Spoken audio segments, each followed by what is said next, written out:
杜鹃台风在全台湾造成不少灾情，就在台中也有死亡意外。一名54岁的男子，台风天他在工地工作，原本站在浪板上，一个强风过来，把他卷到3公尺的高度，重摔落地。送医急救之后，依旧伤重不治。另外呢，还有一名妇人被倒塌的2楼女儿墙给砸中头部，颅内出血，目前都还有生命的危险。 强风中，救护人员将受伤男子推上救护车，但是风大到差点站不稳。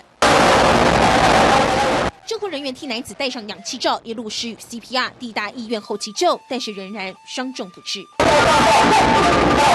这名54岁的屈姓男子，28号在北屯后庄路的工地施工，但是当时强风吹倒了工地围篱，他和同事前往处理。男子站在围篱浪板上，没想到风势太强，他连同浪板被强风卷到3公尺高后，再重摔在地。风很大，然后他的铁片一直整个在地下吹啊，他们一直做防护工作，可是可能是这铁皮太薄了，所以没办法。 台风天外出工作，男子不幸身亡，建设公司的人员低调不回应。另外，在大理区，64岁的妇人被倒塌的女儿墙砸中头部，紧急送医。人都倒伫遐，就去上着倒伫迄墙头啊门倒入去遐。意外现场就在草湖路这栋民宅2楼的女儿墙被强风吹倒，现场还看得到大量红砖，一片狼藉。当时郭姓妇人就被砖头砸中头部，还好女儿及时发现。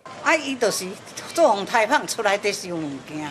妇人送医之后，因为颅内出血，目前还在加护病房抢救当中。但是杜鹃台风威力惊人，在台中也酿出1死多人受伤的灾情。